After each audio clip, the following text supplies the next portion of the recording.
Hi, my name is Mike Rousas. I work from Simbi Training, and we're going to be talking about employment equity, particularly employment equity training for the committees who are supposed to look after the employment equity process inside their companies.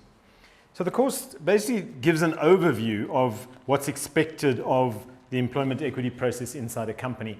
We start off with a bit of background in terms of where does it come from, why do we have employment equity in our country, why is it necessary, and what kinds of things do we need to do, what kind of goal are we striving towards by following through on the employment equity process. It's quite important because people often have doubts and we need to actually overcome those doubts, have people understand exactly why it's really important for a company to do this kind of stuff. So we start there.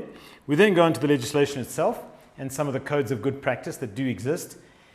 Codes of good practice, by the way, are published by the department usually to try and supplement the law. The thing about laws is that they're written in fairly dense legal language. They're quite difficult for ordinary people to understand. And the codes of good practice are quite useful because they give a bit of a summary of what's expected of people, what is actually in that law in summary or in overview, and what kinds of things we need to take note of.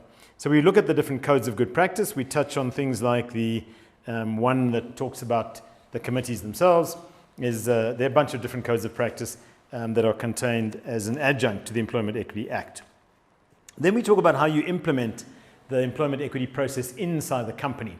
And we do stuff like the kinds of process you need to go through, who should be involved in the process, how do we make sure that it's going to be effective, what kind of authority does the committee have anyway, what sort of things do you need to make sure of inside your company so that you can be as effective as possible. We also talk about the expectations of individuals on the committee, and we try and round it off with understanding what kinds of things people are supposed to report through to government. Because remember, this process is driven by law. There are a bunch of forms we have to fill in. There's a sort of number of processes we have to stick to that complies with the legislation. It's not the fundamental purpose of it. The legislation just helps to capture a fundamental need in our society. So what we try and do is introduce to people how the law helps us to do the kinds of things that are really in our interests as a company and as a society. And we end up with a bit of discussion about employment equity forums. In other words, what kind of broader structures are required inside a company. And that's the course.